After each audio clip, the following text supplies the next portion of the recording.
तपाईहरुको एउटा एप्रिहेन्सन के छ भन्दाखेरि होइन सिक्किमकोले पनि अब त्यसो भए त अटोमेटिकै एआई सिस्टममा हो भने त सिक्किमकोले पर्छ भने, तर त्यो पर्मिटको लागि सिक्किमको कोही पनि जान्छ भनेदेखि, सिक्किमको कोही पनि घुम्न जान्छ भने उनीहरूले सिक्किमको डकुमेन्ट्स अपलोड गर्यो भने उसलाई तपाईको कसैको शुल्क तिर्नु पर्दैन। खाली शुल्क भनेको जुन चाहिँ पर्मिट जुन चाहिँ पेमेन्ट पर्मिटको लागि पेमेन्ट गर्नु पर्दैछ, शुल्क तिर्नुपर्छ, त्यो चाहिँ खाली टुरिस्टले मात्रै तिर्नुपर्छ। अनि कोही पनि स्पेशल भिभिआइपी आयो भने त्यो होमले अपरेट गर्छ, उनीहरूको लागि फ्री हो, आर्मीको लागि फ्री हो। तर कसैको साका सन्तान मेरो ठुलो बडाको गाडी छिराउने या कुनै पनि गाडी लाने कुनै पनि यसमा कन्सिडर हुँदैन।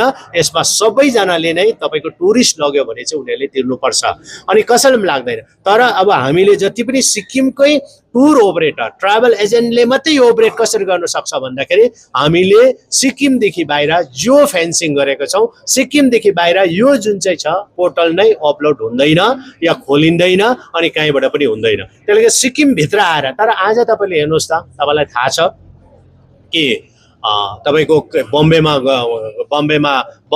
भएको ट्राभल एजेन्टले पनि उनीहरूले बुकिङ गरिरहेको हुन्छ, तपाईको दिल्लीमा भएकोले पनि बुकिङ गरिरहेको हुन्छ, बेङ्गलोरमा भएकोले पनि बुकिङ गरिरहेको हुन्छ, तपाईँ कलकत्तामा भएकोले पनि बुकिङ गरिरहेको हुन्छ, या सिलगढीको बागडोग्रा पनि हुन्छ। अब त्यो बुकिङ हुँदैन किनभने उनीहरूले खालि होटेल बुकिङको लागि आउँदैन। तर जब चाहिँ पर्मिट नै छङ्गु घुम्ने, लाचुङ घुम्ने, गुरुदुङमा घुम्ने, अनि तपाईँको युङथाम घुम्ने, या बाबा मन्दिर घुम्ने, नथुला घुम्ने पर्मिट चाहिँ हाम्रै टुर अपरेटरले मात्रै दिँदैछ, हाम्रै ट्राभल एजेन्टले मात्रै दिने पावर पाउँदैछ भने चाहिँ उसले अरूबाट किन गर्ने? सिक्किमकोलाई नै गर्छ उनीहरूले त, उसले बुकिङ त सिक्किम गर्छ।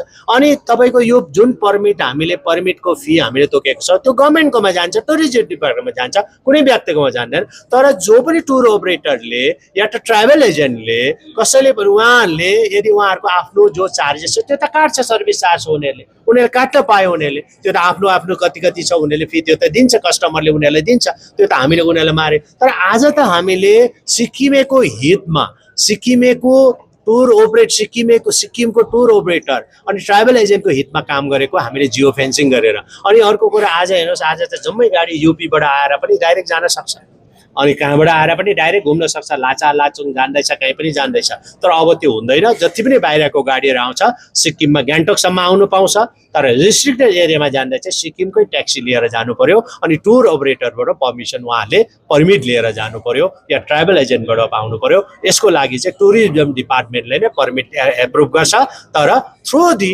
ट्राभल एजेन्ट अनि थ्रु दि टुर अपरेटर हो। त्यसले गर्दाखेरि यो चाहिँ सबै कुरा बुझ्नुपर्छ। अनि अरू डिस्ट्रिक्टमा लागू हुँदैन, इस्ट डिस्ट्रिक्टमा पनि ओन्ली छङ्गु, नथुला, बाबा धाम जाने यो रिस्ट्रिक्टेड एरियामा जो आज पनि रिस्ट्रिक्टेड छ। अनि नर्थ सिक्किम जानेमा मङ्गान जान सक्छ, टुङदेखि उता मात्रै यो लागू हुन्छ, त्योभन्दा अगाडि हुँदैन। अनि नर्थ सिक्किमको पनि तपाईँको मङ्गान, कवि तिनटामा लागू हुँदैन यो सिस्टम। ताकि हामीले चाहिँ यो जति पनि आज यत्रो टुरिस्ट आयो, तर 200 को हिसाबमा पनि हामीले त 31 करोड पाउनु पर्ने, तर आज हामीले किन 3 करोड मात्र पायो, अरू 27 करोड चाहिँ कहाँ गयो?